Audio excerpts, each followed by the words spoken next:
de asesinar a 13 oficiales del ejército de Estados Unidos en noviembre del 2009 en Fort Hood, Texas, comenzaron hoy. El jurado tiene la responsabilidad de decidir si lo sentencian a la pena de muerte. Hassan se reconoció autor de la masacre, pero la justificó como un acto dirigido a proteger a sus hermanos musulmanes de los soldados de Estados Unidos desplegados en Afganistán. Quien asegura estar arrepentido de sus crímenes es el sargento Robert Bales, autor de una masacre contra civiles afganos en marzo del 2012, en la que murieron 16 personas, entre ellos al menos 9 niños. Familiares de los civiles afganos asesinados fueron traídos a testificar en este polémico juicio. Ha trascendido que la defensa pidió estipular los derechos para una futura libertad condicional, pero la Fiscalía hizo énfasis en la gravedad de los hechos y se opone a que se le dé este beneficio. 2 crímenes brutales y planificados por sus autores. Uno en Estados Unidos, para supuestamente proteger a los musulmanes afganos de los agresores estadounidenses, y el otro en Afganistán, presuntamente para vengar la muerte de un soldado norteamericano.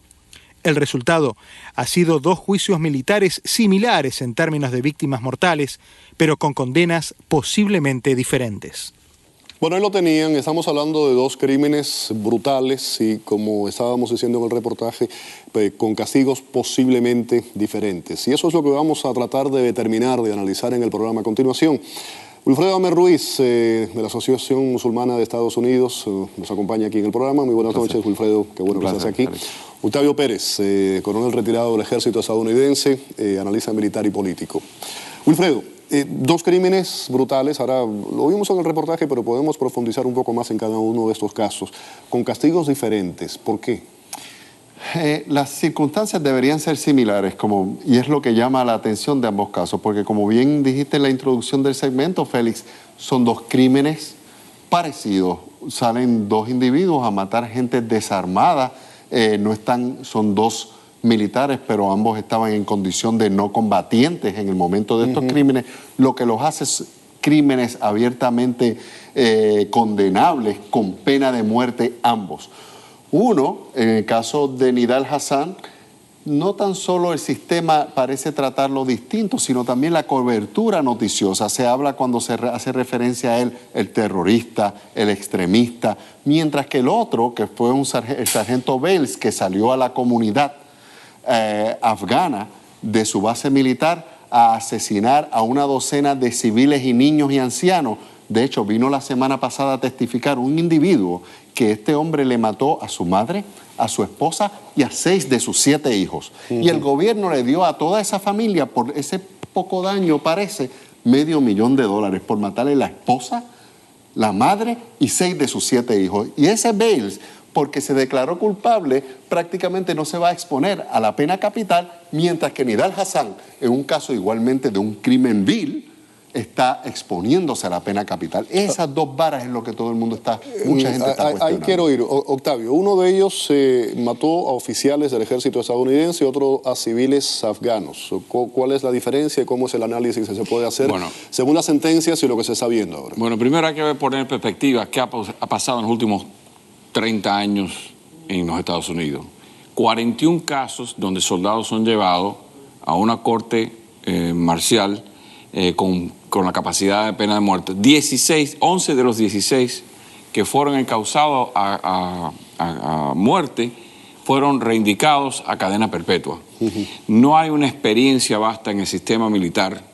Cuando tú estás hablando en el caso de Texas, el estado de Texas ha ejecutado 500 personas desde el año 82 en las cortes civiles. Muchos de estos oficiales, a lo mejor es el único caso. Pero yo te puedo hacer la pregunta, si este caso de los civiles afganos se hubiese llevado ahí en Texas, ¿el resultado hubiese sido diferente? Pudiera ser muy parecido a este, porque como estamos diciendo es la inhabilidad del sistema militar de tener abogados criminalistas especializados, ¿sabes?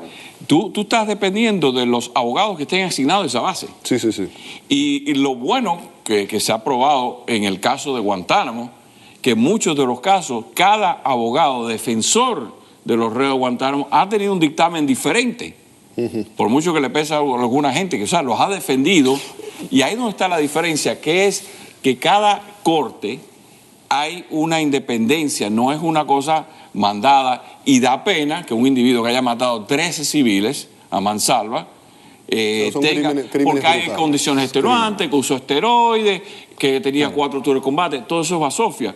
La cuestión es que no se puede balancear eso porque a quien le tocó es el que define Claro. la Wilfredo, sentencia. eres abogado y fuiste abogado militar, ¿no? Y conoces profundamente esto. Primero, explícanos de una forma clara, sencilla, para poder entender la diferencia entre lo que es un juicio militar, cómo se determina, cómo es el proceso a un juicio civil.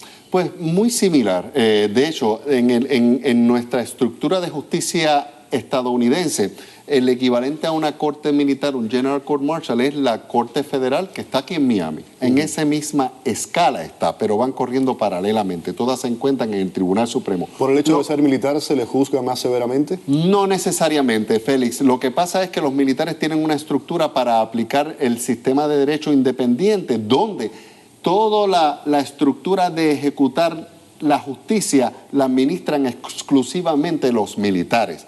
Me explico, el juez es un juez graduado de una escuela de derecho con mucha experiencia, pero es militar. El abogado de defensa es militar, aunque también los acusados tienen la capacidad de contratar abogados civiles que se unan a la defensa. O sea, puedes tener un abogado civil. Civil y uno militar también. militar. Y el fiscal también es militar. Y también lo que añade un elemento muy distinto a nuestro sistema es que el jurado son todos militares también. Así que los civiles no tocan la rama militar para administrar la justicia y igual los militares no Ahora, tocan la rama normalmente civil. en uno de estos casos, este caso va ante una persona y esa persona hace una especie de papel de lo que sería el gran jurado, es el que determina que se vaya a un juicio. Claro. ¿Tú estuviste en esa posición? Yo en Corea en el año 80 hice lo que se llama un artículo 32, que es un summary court, una corte sumaria, que es la que determina si el caso se debe que llevar. Es como una especie de gran jurado, pudiéramos hacer una equivalencia. Es una sola persona. Una sola persona. Y tiene siempre es un oficial le llaman un field grade, o sea, de alta jerarquía, mayor, teniente coronel o coronel. No lo hace un oficial de campaña. Porque la gente antes de ir, los militares, antes de ir a esta corte marcial, donde incluso se pueden exponer hasta la pena de muerte, tienen que pasar por este artículo 32 que Octavio participó, donde él le hace una recomendación al comandante en jefe de decirle, este caso amerita de ir a una corte marcial donde se juzga. Estos dos casos donde están, ya ambos fueron encontrados culpables y lo que se encuentran es una etapa de sentencia, unas audiencias de sentencia donde ambas partes hacen un mini juicio y donde el fiscal presenta evidencia de agravantes. Me explico. El testimonio como presentó el fiscal en el caso de Bales, de este familiar afgano que lo volaron a una base en Colorado o en Washington, uno de los dos estados, a testificar, yo perdí mi madre, yo perdí mi familia. Quiero irme con esto y quiero saber la opinión así puntual de cada uno de ustedes en el caso. ¿Eso tiene un color político, sí o no? Yo entiendo que sí. Y hace lucir muy mal a los Estados Unidos en el sentido de que quien mata a los militares, tú lo tratas como un terrorista y lo vas a exponer a la pena de muerte, y quien mata a los civiles afganos, pues le das una cadena perpetua. Yo digo que no, somos producto de nuestro tiempo. El último reo que fue enjuiciado y ajusticiado en el año 61 violó a una niña de 11 años y lo mataron por eso en los Estados Unidos. Es un ejército de voluntarios. Gracias al SOFA, el Status of Forces Agreement, que es el acuerdo que hay entre los dos países, sacaron a este individuo Bales. Si Bales hubiese salido en una corte afgana, no estaría vivo hoy. No, hubiese sido. no. ¿Entiendes lo que te quiero decir? Sí. Entonces, tenemos que considerar que somos producto de nuestro tiempo. Como te digo, el caso hace el año 61, por haber ni la mató, la ultrajó, el individuo fue encausado y matado. Y por eso es que tienen mucho que ver las condiciones de hoy día, las condiciones que los abogados no son. Ese tipo de acuerdos es precisamente que los iraquíes no aceptaron para que cuando hubiese un caso como el de un soldado que cometiera un crimen en la comunidad civil, los iraquíes dijeron, si te vas a quedar y vas a dejar fuerzas aquí, déjame la capacidad de juzgar a tus soldados que cometan crímenes en Irak. Y eso es lo que Estados Unidos no estuvo dispuesto a hacer, y eso fue la ficha del tranque para que nos fuéramos sin dejar tropas atrás en Irak. Y eso es lo que evidencia que quizás los iraquíes están diciendo, tomamos una buena decisión poniéndole la ficha del tranque, porque cuando alguien mata civiles simplemente lo va a pagar de la forma que debe. Y mira cómo ha resurgido la violencia en estos días allí. Y Octavio, muchísimas gracias por haber